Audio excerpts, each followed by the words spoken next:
You're tired, not just physically tired, spiritually exhausted. You still believe in God. You still love Jesus. But the fire that once burned in your heart feels like it's down to embers. Prayer feels like a chore. Reading the Bible feels obligatory. Worship feels empty. Serving feels draining. And the worst part? You feel guilty about feeling this way. You think something is wrong with you. You wonder if you're backsliding. You ask yourself, am I losing my faith? If that's you, I need you to hear something. You're not alone, and you're not the first Christian to feel this way. Because 2,000 years ago, the Apostle Paul himself experienced spiritual exhaustion. And what he wrote about it might surprise you.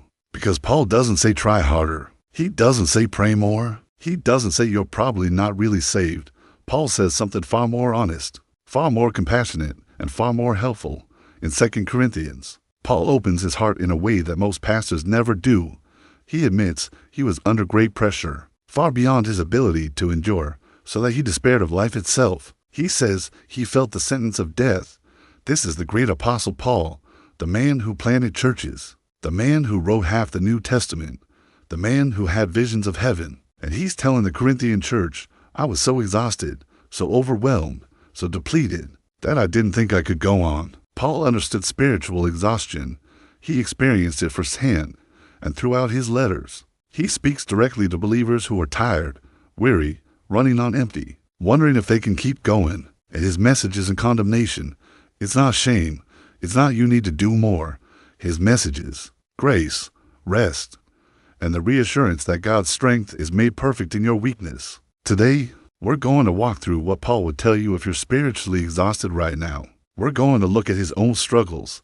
We're going to see his honest admissions. We're going to understand the causes of spiritual exhaustion that Paul identified.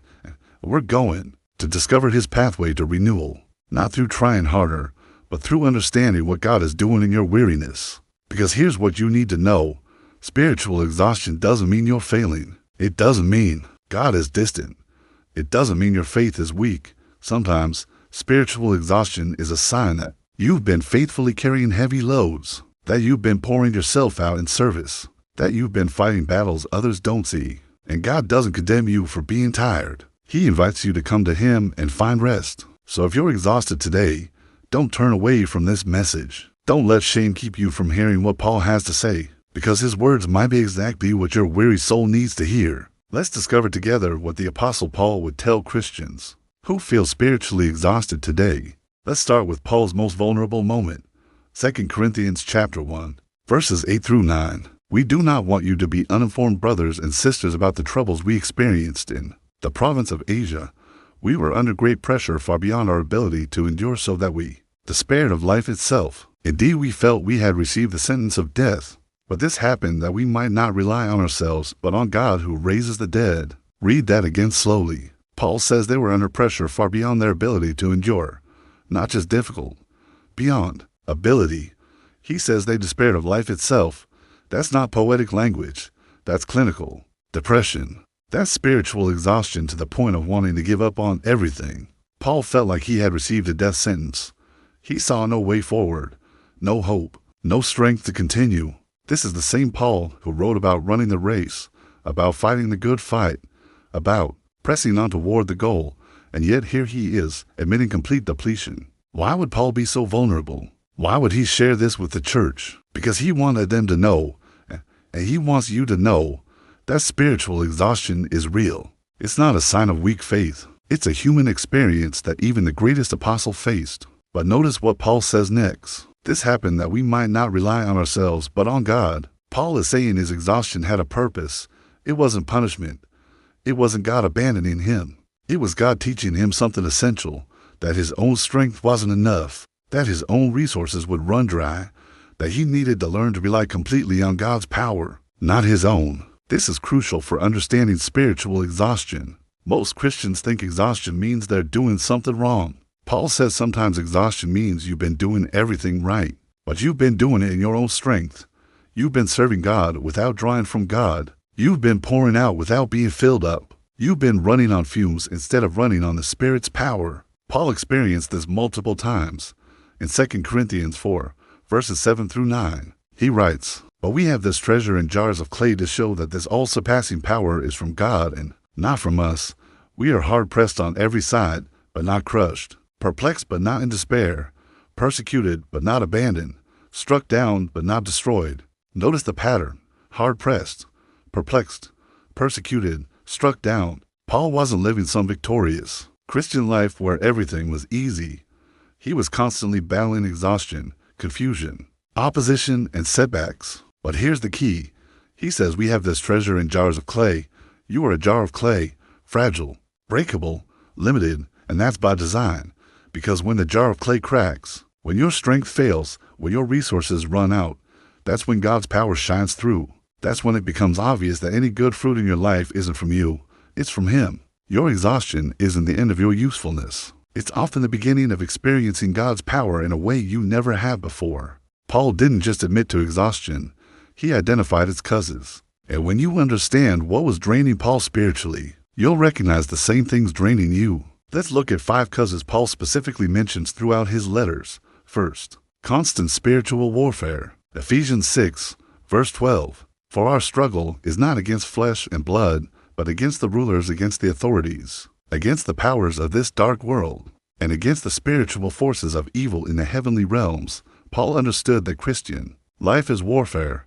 You're not just living your life, you're in a battle, and battles are exhausting. Every temptation you resist takes energy. Every spiritual attack you endure takes strength. Every day you choose faith over fear, hope over despair, love over bitterness, you're fighting. And fighting is tiring. If you feel exhausted, it might be because you've been faithfully fighting battles others don't even see. Second, carrying burdens for others. Galatians 6, verse 2. Carry each other's burdens, and in this way you will fulfill the law of Christ. Paul took this seriously. He carried the burdens of every church he planted. He worried about believers. He wept over their struggles. He lost sleep over their spiritual condition. 2 Corinthians 11, verse 28. Besides everything else, I face daily the pressure of my concern for all the churches. If you're someone who carries others' burdens, if you pray for people, if you counsel them, if you serve them, if you feel their pain, you will get exhausted because you're taking weight that wasn't meant for you to carry alone. And Paul would tell you, it's okay to be tired from carrying others. That's love. But you also need to learn when to set burdens down and let God carry them. Third, opposition and persecution. Paul faced constant opposition from outsiders who hated the gospel, from false teachers who twisted the truth, from church members who questioned his authority. 2 Corinthians 11, verses 23 through 28 lists the incredible suffering Paul endured: imprisoned, beaten, stoned, shipwrecked, in danger constantly, and all of this while trying to serve God faithfully. Opposition is draining. Criticism wears you down. Conflict exhausts you spiritually. Fourth, serving without rest. Paul worked tirelessly. 1 Thessalonians 2, verse 9. Surely you remember, brothers and sisters, our toil and hardship. We work night and day in order not to be a burden to anyone while we preach the gospel of God. To you, Paul preached, worked a trade, planted churches, wrote letters, trained leaders, resolved conflicts, and never stopped. And eventually, his body and soul cried out for rest. You can't serve endlessly without replenishing. Even Jesus withdrew to solitary places to pray and rest. If Jesus needed rest, so do you. Fifth, unmet expectations and delayed promises. Paul expected Jesus to return in his lifetime. He planted churches believing the end was near. He endured suffering thinking relief was coming soon. But years passed. Decades passed. The suffering continued. The opposition increased. And the promises seemed delayed. That kind of disappointment is spiritually exhausting. When you've been believing for breakthrough, and it hasn't come. When you've been waiting for answers and God seems silent. When you've been faithful and the fruit seems minimal, that wears you down. So how did Paul survive spiritual exhaustion? How did he keep going when he felt like giving up? Paul gives us a clear pathway to renewal throughout his letters. It's not what most Christians expect. It's not try harder. It's not do more. It's actually the opposite. Let's walk through Paul's 5 keys to renewing your exhausted soul. First, acknowledge your weakness honestly. 2 Corinthians 12, verses 9 and 10. But he said to me, my grace is sufficient for you, for my power is made perfect in weakness. Therefore I will boast all the more gladly about my weaknesses, so that Christ's power may rest on me. That is why for Christ's sake I delight in weaknesses, in insults, in hardships, in persecutions, in difficulties. For when I am weak, then I am strong. Most Christians hide their exhaustion. They pretend they're fine. They put on a mask at church. But Paul says stop pretending. Acknowledge you're weak. Admit you're tired. Confess you can't do this in your own strength, because when you finally admit your weakness, that's when God's power shows up. His grace is sufficient.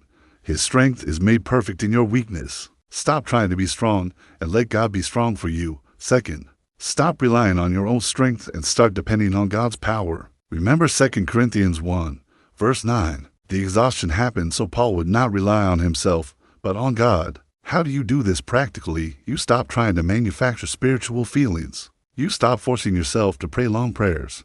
You stop guilting yourself into Bible reading. Instead, you come to God empty and ask Him to fill you. You come tired and ask Him to strengthen you. You come weak and ask Him to carry you. Dependence isn't failure. Dependence is faith. Third, focus on God's eternal purpose, not your temporary circumstances. 2 Corinthians 4, verse 16 through 18. Therefore we do not lose heart. Though outwardly we are wasting away, yet inwardly we are being renewed day by day. For our light and momentary troubles are achieving for us an eternal glory that far outweighs them all. So we fix our eyes not on what is seen, but on what is unseen, since what is seen is temporary, but what is unseen is eternal. Paul kept perspective. Yes, he was exhausted. Yes, he was suffering. Yes, he was wasting away outwardly, but inwardly, he was being renewed. How? By fixing his eyes on what is unseen and eternal. When you're exhausted, zoom out. Remember, this life isn't all there is. Your suffering isn't meaningless. God is working something eternal through your weariness. This is producing glory. This is refining you. This is preparing you for what's coming. Fourth, find rest in God's presence, not in more activity. Jesus said in Matthew 11, verses 28 through 30, "Come to me, all you who are weary and burdened, and I will give you rest. Take my yoke upon you and learn from me, for I am gentle and humble in heart. You will find rest for your souls, for my yoke is easy and my burden is light." Paul understood this invitation. Rest isn't another thing to do. Rest is coming to Jesus, sitting in His presence, not performing, not producing, just being with Him. Let me end with hope, because if you're spiritually exhausted, you need to hear what Paul says about God's promises to the weary. And the most powerful promise comes from a passage Paul quotes repeatedly, Isaiah 40, verses 28 through 31. Do you not know? Have you not heard? The Lord is the everlasting God, the creator of the ends of the earth. He will not grow tired or weary, and His understanding no one can fathom. He gives strength to the weary and increases the power of the weak. Even youths grow tired and weary, and young men stumble and fall. But those who hope in the Lord will renew their strength. They will soar on wings like eagles. They will run and not grow weary. They will walk and not be faint. Notice what this passage says. Even youths grow tired. Even the strong stumble. Exhaustion is universal, but those who hope in the Lord will renew their strength. Not might. Will. It's a promise. When you place your hope in God, when you wait on Him, when you trust Him, He will renew your strength. Not because you earn it, not because you deserve it, but because that's who He is. He gives strength to the weary.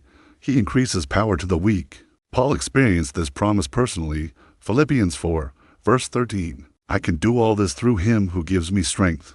Not I can do all this through my own effort.